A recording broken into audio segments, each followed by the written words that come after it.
hari Idul Adha disunnahkan atau dihimbau, bahkan yang nggak pernah korban, orang kaya malah wajib korban. Potong korban, dagingnya dibagi-bagikan pada fakir miskin, agar hari ini khususnya, 1 hari ini minimal atau sampai 3 hari ayam tasyrik, 4 hari nanti orang miskin merasakan makan daging. Jangan tiap hari kangkung dan tempe tahu terus, sambal terus. Ya 4 hari ini daging. Itu dalam rangka pemerataan. Kaila yakuna dulatan bainal aghniya'i minkum. Itulah Islam yang sebenarnya. Assalamualaikum warahmatullahi wabarakatuh. Allahu Akbar. Allahu Akbar. Allahu Akbar. Allahu Akbar. Allahu Akbar. Allahu Akbar. Allahu Akbar. Allahu Akbar. Allahu Akbar. Allahu Akbar. Kullama labba mulibbun wa kabbar an la ilaha illallah wahdahu la syarika lah al-malikul haqqul mubin. Allahumma inna nuwahhiduka wa nahudduk wa nu'minu bika wa la nukayyifuk wa na'buduka wa la nushabbihuk wa na'taqidu anna man shabbahaka bi khalqika ma 'arafak wa asyhadu anna sayyidana Muhammadan abduhu wa rasuluh wa safiyyuhu wa habibuh man arsalahu Allah ilaina rahmatan lil alamin. Allahumma salli wa sallim wa barik ala sayyidina wa habibina Muhammad wa ala alihi wa sahbihi wa man tabi'ahum bi ihsan ila yaumil qiyamiddin. Amma ba'd, ittaqullah fil jahri wal sarra, fil jahri wal khafa, fis sarra'i wad dharra, fi kulli an wa awan. Qala Allah ta'ala wa lam yazal qailan alima ya ayyuhalladzina amanu taqullaha wa kunu ma'as shadiqin. Ayyuhal muslimun, inna hadha yaumun qad 'azzamahu Allah wa rafa'a qadrah, yaumun yuhyi fil muslimun sunnata abihim Ibrahim alaihissalam bima yuqaddimunahu minal adahi fi hadzal yaum wal udhiyah. Ikhwatul iman, qala anha Rasulullah sallallahu alaihi wasallam sunnatu abikum Ibrahim wa dzalika anna sayyidina Ibrahim alaihissalam uhiya ilaihi fil manam an yadhbaha waladahu Ismail. Faqad qala Allah ta'ala ikhbar Ibrahim annahu qala li waladihi qala ya bunayya inni ara fil manami an adhbahaka fanzur madza tara anni adhbahuka fanzur madza tara. Wa ru'yatul anbiya wahyi idza ra'aw syai'an fa'aluhu fa'azima sayyidina Ibrahim ala tahqiqi ru'yah. Dimulai dari kisah Abul Anbiya wal Mursalin Ibrahim alaihissalam, bapak, rahim, umat. Istri bernama Sarah, Sayyidah Sarah, tinggal di kampung Kasdin. Kalau sekarang 10 km selatan Baghdad.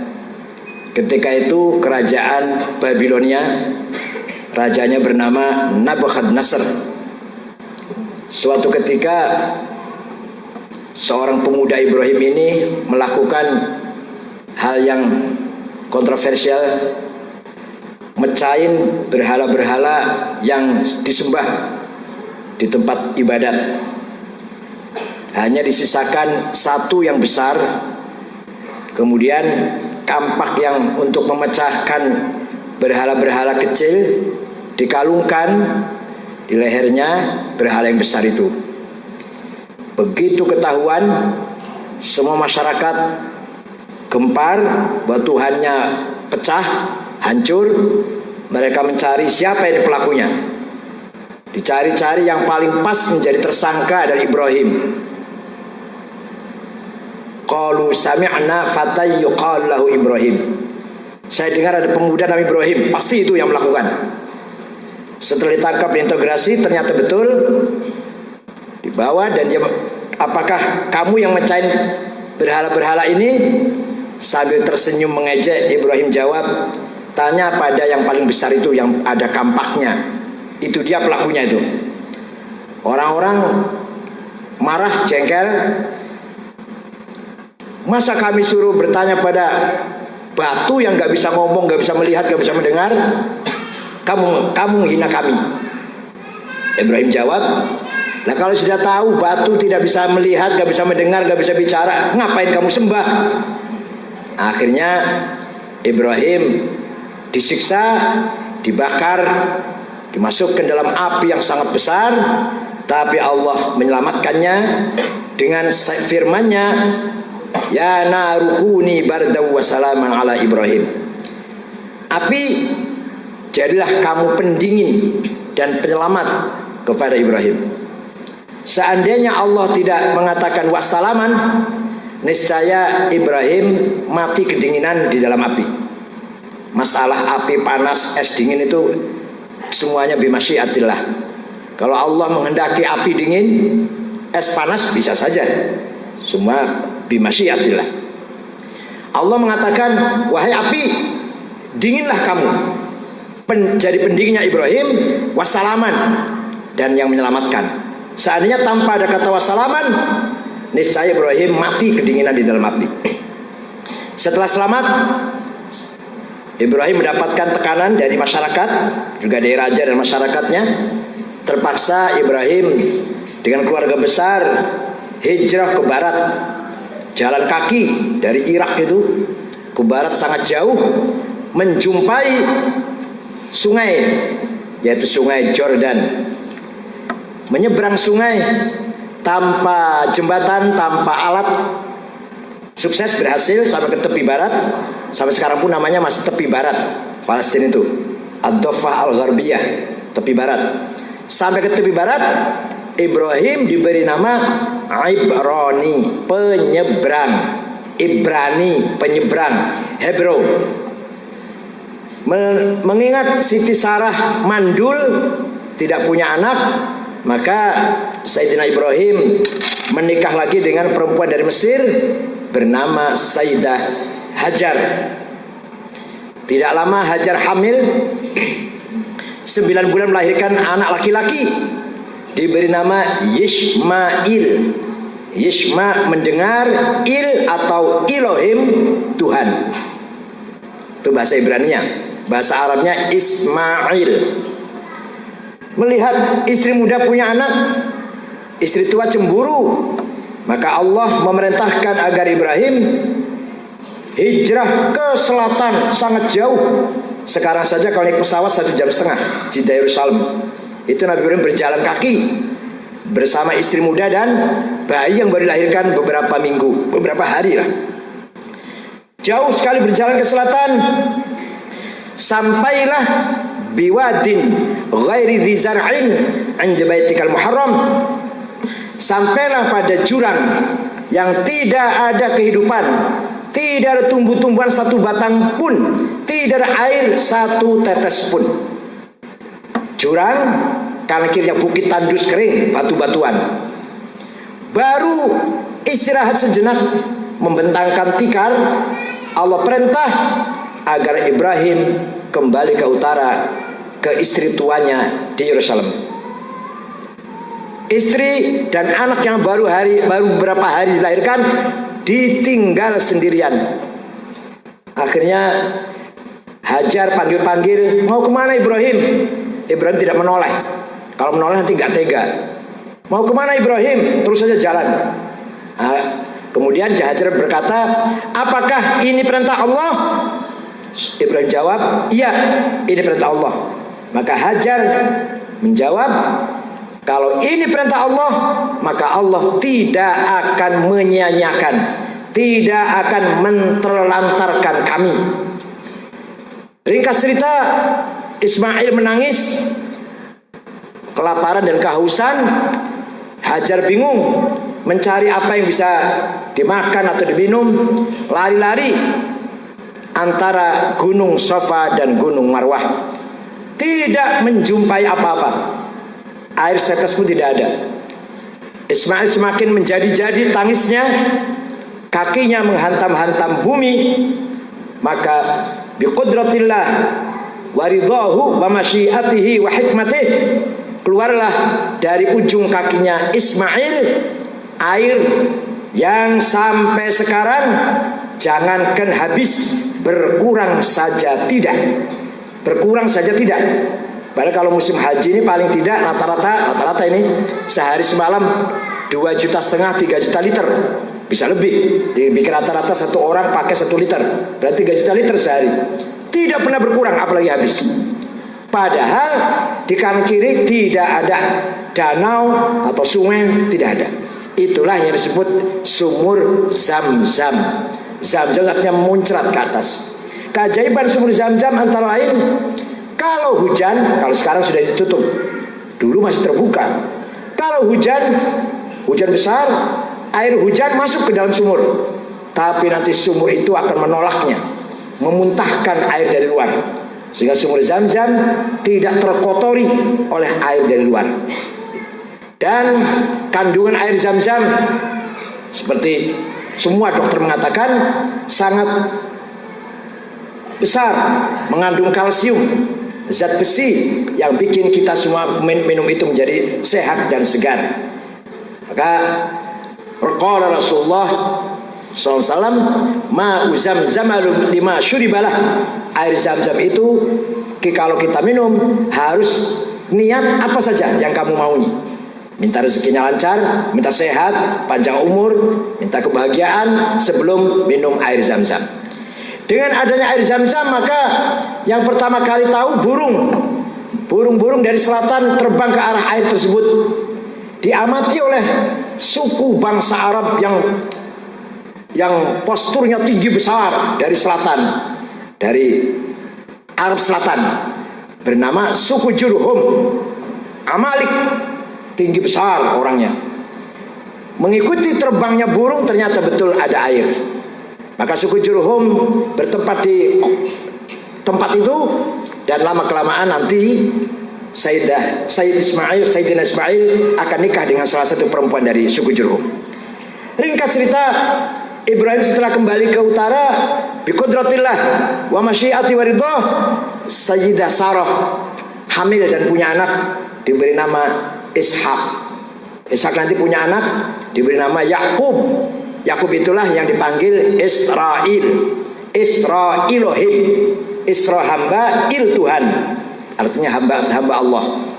Israel nanti Yakub akan punya anak 12 yang sampai sekarang terkenal dengan 12 suku bangsa Yahudi, yaitu Rauben, Shamun, Zabulon, Yahuda, Levi, Gad, Dan, Asir, Yasakar, Naftali, Yusuf, Bunyamin. Itulah 12 anak putranya, 12 orang putranya Nabiullah Yakub. Setelah 9 tahun Nabi Ibrahim kangen dengan anak yang ditinggal itu. 9 tahun ingin lihat anak saya seperti apa yang ditinggal di jurang tadi. Datang Ibrahim dari utara ke selatan sampai di jurang tersebut yang sekarang Masjidil Haram. Ternyata anaknya sehat, ganteng, tampan, putih. Ismail umur 9 tahun. Dah kangen, Nabi Ibrahim kangen dengan anaknya. Tidur, di dalam tidur mimpi Allah perintah agar Ibrahim menyembelih Ismail. Padahal mimpi Nabi itu perintah, bukan mimpi kembangnya tidur, bukan. Qala ya bunayya inni ara fil manam anni adbahuka fanzur madza tara. Pagi-pagi bangun, Ibrahim mengajak anaknya Ismail, ayo berkorban yuk, bawa golok yang tajam itu, ayo kita berkorban Ismail yuk, ayo monggo. Sampailah ke Jabal Kurban sekitar Muzdalifah, ya sekarang sudah nyambung dengan Mina lah. Jabal Kurban situ, Ismail tanya, ya abad aina kurbanuk, korbannya mana? Korbannya mana yang akan disembelih? Ismail belum tahu ini. Korbannya mana? Qala ya bunayya inni ra'aitu fil manam an yadhbahuk. Terus terang saja dengan berat hati, tadi malam saya mimpi diperintah Allah menyembelih kamu korbannya. Korbannya kamu yang akan saya sembelih. Dengan ragu-ragu Ibrahim menjawab seperti itu. Ismail menjawab dengan tegas, qala ya abati fa'al ma tu'mar satajiduni insyaallahu minas sabirin. Kerjakan wahai bapakku, lakukan apa yang kau perintah itu. Engkau akan mendapatkan diriku orang yang sabar. Ini harus kita ambil cerita ini, dongeng ini bukan hanya sekedar dongeng. Kita ambil ibrah. Pertama, Nabi Ibrahim sebagai orang tua yang sangat sayang pada anaknya, yang sangat cinta pada anaknya. 9 tahun baru jumpa, sedang lucu-lucunya 9 tahun. Tapi karena perintah Allah yang Maha Khalik, yang Maha Qadir, yang Maha Hakim, Maha Kuasa, Maha mengetahui dan Maha bijak, perintah agar menyembelih anaknya tersebut tanpa ragu-ragu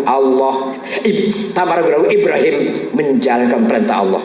Ini artinya kita harus ambil pelajaran, ketika Allah perintah sesuatu, jangan tanya kenapa ya. Kenapa ya saya harus sholat subuh jam 4:30 bangun? Kenapa ya lagi tengah-tengah kerja sholat zuhur? Kenapa ya masih lagi kerja sholat asar 4 rakaat lagi? Kenapa ya macet-macet harus sholat maghrib? Tidak usah bertanya seperti itu. Itu udah perintah yang tidak bisa ditawar. Kenapa ya harus puasa 1 bulan? Itu mengurangi produksi, mengurangi hasil kerja. Biasanya bisa angkat-angkat, misalkan sehari 100 kintal, paling-paling jadi 50 kintal karena lapar. Biasanya kerja full, banyak istirahatnya karena lapar. Lakukan, tidak usah bertanya kenapa.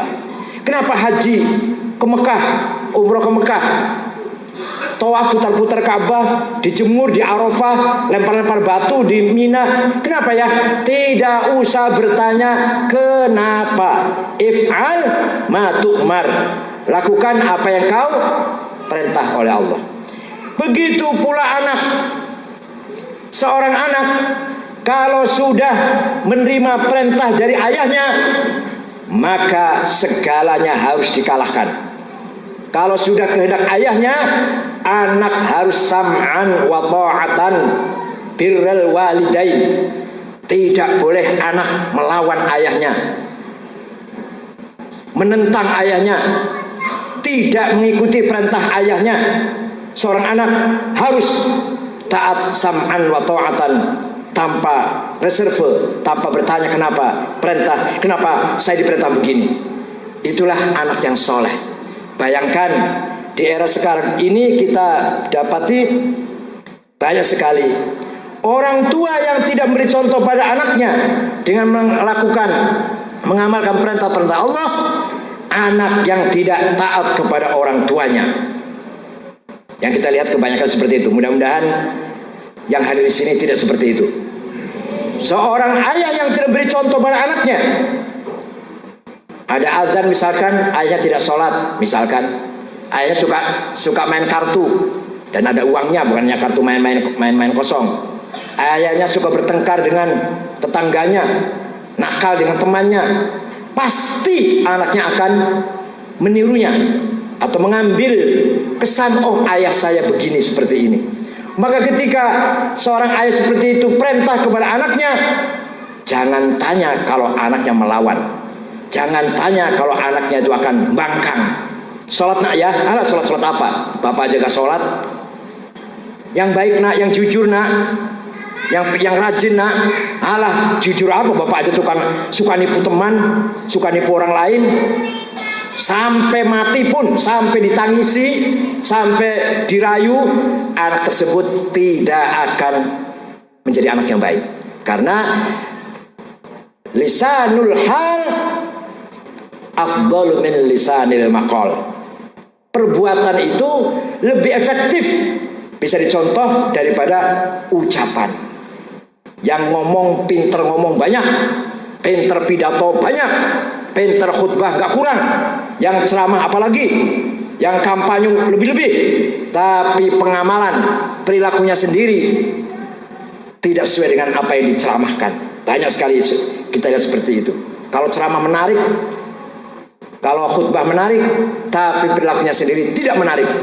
Jadi sikapnya, perilakunya lebih menjadi saksi dia itu seperti apa daripada omongannya.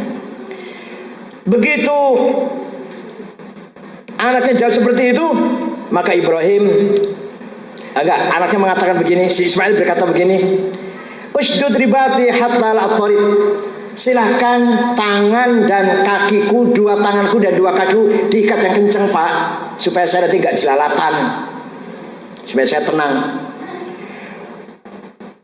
Waqfuf anni thiyabak hatta tadih alaika min dami fataru ummi fatahzan. Pakaianmu dising-singkan, pakaianmu Bapak diangkat supaya tidak kena darahku. Nanti ibu tahu, nanti ibu sedih, supaya ibu nggak tahu. Wasa marasikin ala halaki hatta yakuna ahwal mauti alayya. Dan kalau nyembelih saya nanti yang cepat Pak, jangan pelan-pelan, supaya cepat mati saya nanti, supaya tidak sakitnya lama. Fa idza ataita ummi faqru 'alaiha salam minni. Nanti kalau pulang salam saya kepada ibunda. Fa aqbala sayyiduna Ibrahim yuqabbiluhu wa yabki. Ibrahim menciuminya dan sambil menangis. Wa yaqul na'am al-'aunu anta ya bunay ala amrillah azza wa jalla. Baiklah anakku, akan saya lakukan perintah Allah ini, dan engkau anak yang sangat baik sekali. Kemudian Nabi Ibrahim berusaha memotong lehernya, ternyata kebalik sungainya, pisaunya kebalik. Pisau kebalik. Lama maraha ala halaqi inqalab. Faqal Ismail, "Malah, kenapa ayah? Pisaumu kebalik loh." Qal, "It'an bima biha ta'nan." Ya, jangan kebalik ayah, yang tajamnya, dan cepat agar cepat selesai. Walam taqta syai'an, tapi Allah menghendaki pisaunya tidak efektif, tidak melukai sama sekali. Wa dzalika li anna Allah wa khaliqul syai' wa huwa alladhi yakhluqul qata' bis-sikin mata syaa. Pisau tajam, tapi ketajaman itu dari Allah. Pisau tajam bisa melukai atau bisa mematikan, tapi urusan luka atau mati itu urusan Allah. Walaupun kita pisaunya tajam, kita gorokkan pada kambing atau pada ayam, kalau jika Tuhan tidak menghendaki, tidak akan terjadi apa-apa. Seperti ini, Ibrahim sudah menggesekkan dan menjalankan pisaunya ke lehernya Ismail, tidak sama sekali, tidak berluka apa-apa. Nah, disinilah kejadian besar. Malaikat Jibril datang dengan membawa kambing kibas dan mengatakan, "Qad sadaqta ar-ru'ya innaka kadzalika najzil muhsinin wa faddainahu bidzabhin 'adzim." Ibrahim, engkau telah membenarkan mimpimu, dan engkau betul-betul menjadi hamba Allah yang saleh, yang taat menjalankan perintahnya. Lepaskan anakmu, dan ini Allah perintah agar diganti dengan kambing. Maka terjadilah korban dengan kambing atau binatang.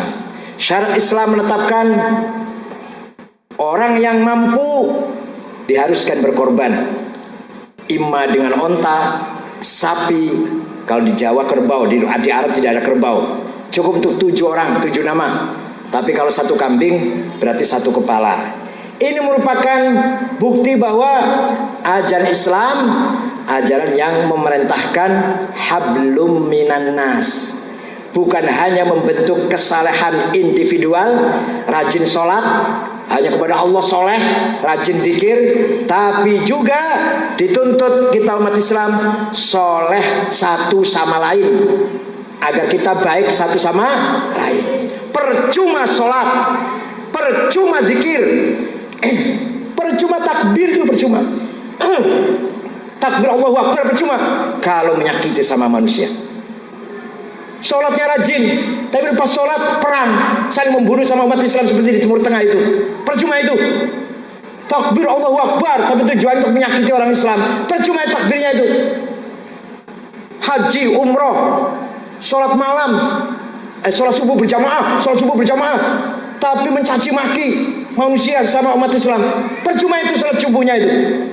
Karena Allah tidak membiarkan kita ini satu sama lain bermusuhan, benci, fitnah, adu domba. Dan 15 abad yang lalu ayat Quran diturunkan oleh pada Muhammad sangat penuh dengan akhlak. Kalau masalah hukum 5%, masalah hukumnya sangat sedikit. Di Quran itu 13 item yang haram dimakan, perempuan-perempuan yang haram dinikah, ibu, adik, kakak, bude, bibi, itu yang nggak boleh. Ada di Qurannya rinci. Ayat waris, rinci ayat waris. Dan siapa mati meninggalkan istri, anak perempuan maka begini. Itu hukum cuma sedikit. Tapi yang paling banyak ayat akhlakul karimah. Wala tuti' kulla halafim mahin hammazim masya'im binamim manna'in lil khairi mu'tadin athim utullim ba'da dzalika zanim. Jangan kamu terpengaruh oleh orang yang kesana kemari membawa berita bohong, hammazin menggunjing, masya'in mengadu domba, ujar kebencian, menyebarkan hoax, binamim manna'in lil khairi yang menghalangi kebaikan. Masyarakat akan hancur, akan rusak, terhalang dari kebaikan. Mu'tadin, akan terjadi permusuhan satu sama lain akibat hoax, adu domba, berita bohong, fitnah, ujaran kebencian. Athim, manna'in lil khairi mu'tadin athim, menghalangi kebaikan, menimbulkan permusuhan dan berdosa besar. Athim, jangan sembarangan, jangan dikira remeh itu, jangan dikira kecil itu.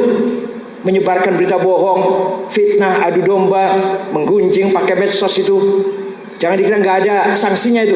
Allah mengatakan itu perbuatan dosa besar yang pasti akan kita dimintai pertanggungjawab. Oleh karena itu, kesalehan sosial, kesalehan masyarakat harus kita perhatikan. Nah, diantaranya adalah pemerataan. Hari Idul Adha disunnahkan atau dihimbau, bahkan yang nggak pernah korban, orang kaya malah wajib korban.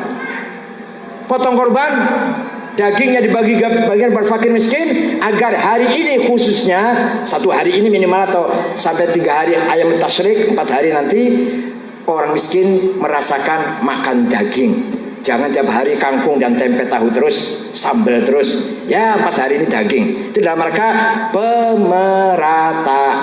Kaila yakuna dulatan bainal aghniya'i minkum.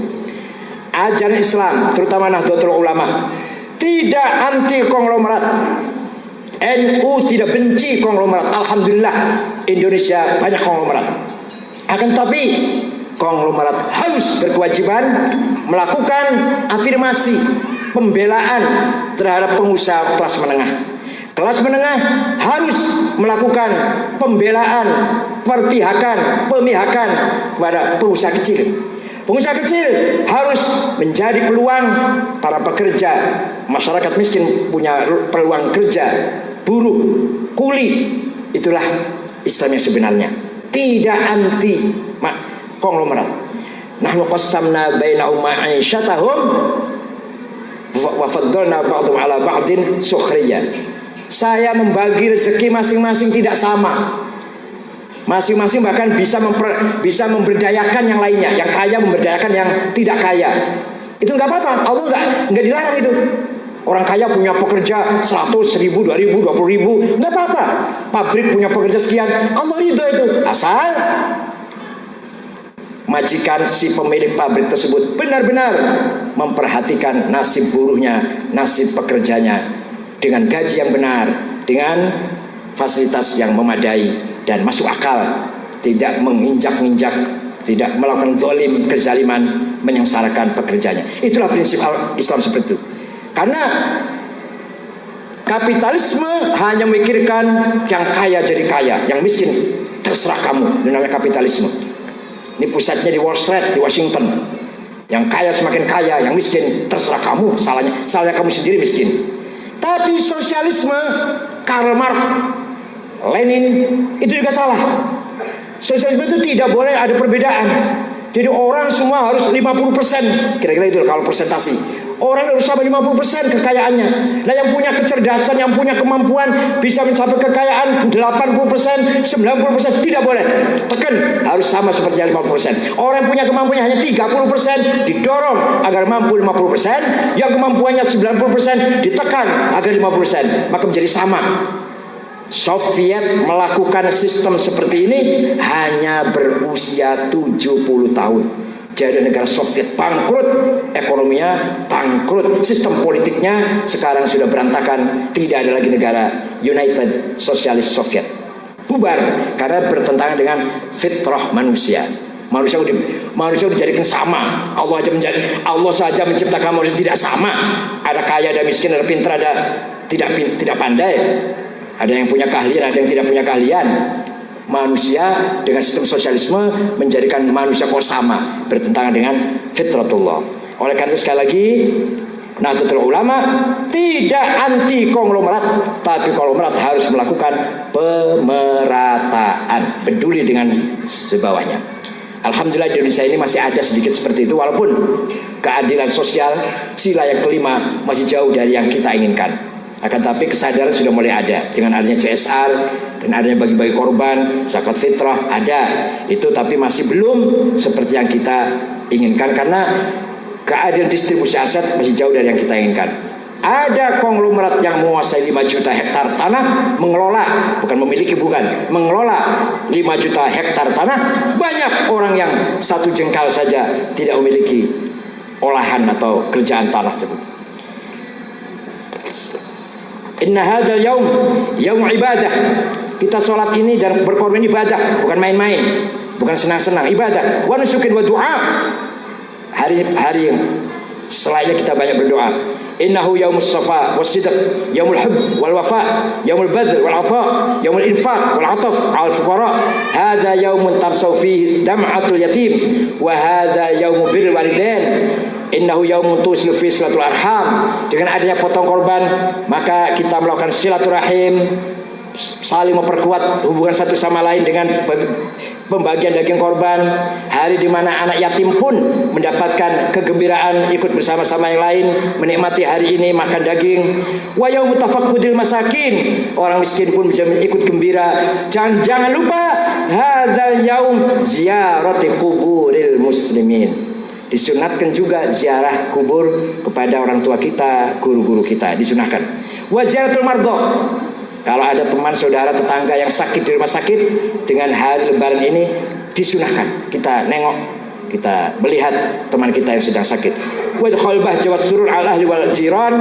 Mari kita bergembira satu sama lain, jangan konflik, hentikan ketegangan atau ketidakharmonisan. Innahu yaumun tatasafa fil aidi wa ta'alla fil qulub wa yas'a fi sa'ul islah bainal mutakhasimin. Hari ini mari kita bersalaman, berjabatan tangan.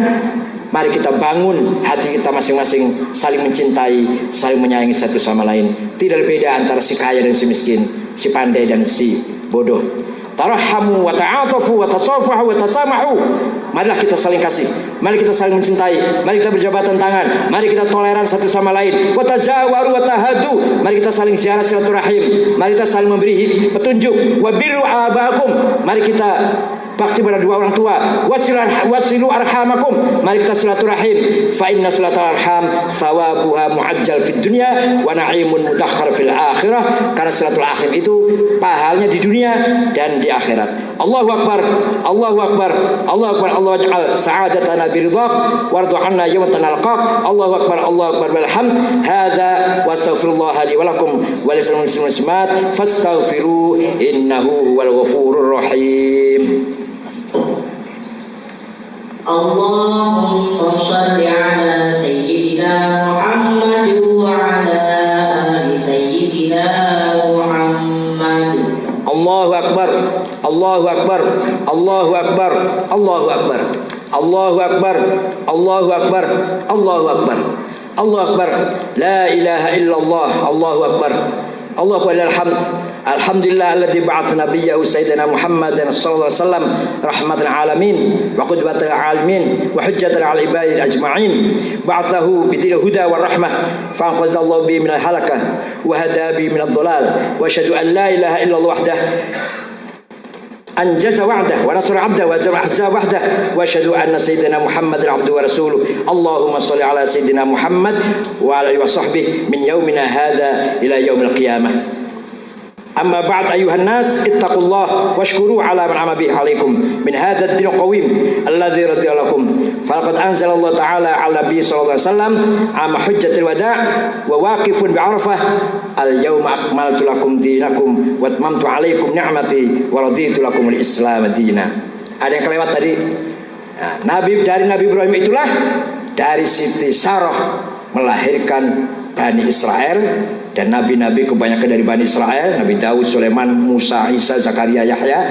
Dan dari Siti Hajar melahirkan Sayyidul Anbiya wa khatamul Rusul, Safiyullah, Habibullah, Khalilullah, Mukhtarullah, Sahibus Syafa'atul Kubra, Sayyiduna Muhammad sallallahu alaihi wasallam. Hajar melahirkan bangsa Arab, bangsa yang memiliki nabi yang paling sempurna, Nabi Muhammad. Sayyidah Sarah melahirkan bangsa besar, bangsa Israel yang sekarang menjadi Yahudi dan Nasrani itu. Jadi tiga agama ini sebenarnya satu asal mulanya. Terjadi perubahan-perubahan. Nah, Islam agama sempurna. Allah menfirmankan, menegaskan dalam firman-Nya ketika Rasulullah haji wada, hari ini saya sempurnakan untuk kamu agamamu dan saya sempurnakan nikmatku dan saya ridhoi agama Islam, agamamu sekalian. Ini ayat turun ketika Rasulullah wukuf di Arafah. Setelah itu Rasulullah 83 hari raji'un ila rafiqil a'la, meninggal dunia. Wa'lamu anna Allah ta'ala amarakum bi amrin bada bi nafsihi wa thanna bi malaikatihi. Wa qala ta'ala innallaha wa malaikatahu yusholluna 'alan nabi ya ayyuhalladzina amanu shallu 'alaihi wa sallimu taslima. Allahumma shalli 'ala sayyidina Muhammad wa 'ala ali sayyidina Muhammad wa 'ala anbiya'ika wa rusulika wa malaikatil muqarrabin wardallahu an khulafa'ir rasyidin sayyidina Abu Bakar wa Umar wa Utsman wa Ali wa an baqiyatis sahabati wat tabi'in wa tabi'ut tabi'in lahum ihsan ila yaumiddin warḍu 'anna ma'ahum bi rahmatika ya arhamar rahimin. Allahumma ighfir lil muslimin wal muslimat wal mu'minin المؤمنات الأحياء منهم والأموات. اللهم أعز الإسلام والمسلمين. اللهم أعز الإسلام والمسلمين. Ya Allah, muliakanlah agama Islam dan umat Islam. Wa adillah syirka wal kafirin. Hinakanlah kekufuran dan orang-orang kafir. Wansur ibadakal muwahhidin. Wansur man nasruddin. Tolonglah, menangkanlah hambamu yang bertauhid demi agamamu. Wahdul man khadal muslimin wa dammir a'da'ad-din wa ali kalimataka al-yawm ila yaumiddin. Allahumma adfa'anna al-bala wal waba waz zalazil. Ya Allah, hindarkanlah kami dari malapetaka, bencana, gempa, longsor, wal fitan wal mihan, fitnah dan ujian, wasil fitan ma dhar minha ma batan an baladina Indonesia khassatan wa an sayyidil muslimin 'ammatan ya rabbal alamin. Rabbana atina fid dunya hasanah wa fil akhirati hasanah wa qina adzabannar. Rabbana zalamna anfusana wa illam taghfir lana wa tarhamna lanakunu khasirin. Ibadallah, innallaha ya'muru bil 'adli wal ihsan wa ita'i dzil qurba wa yanha 'anil fahsya'i wal munkari wal baghi ya'idhukum la'allakum tadhakkarun. Wadhkurullaha yadhkurukum washkuru 'ala ni'amihi yazidkum was'alu min fadlihi yu'tikum. Wassalamu alaikum warahmatullahi wabarakatuh.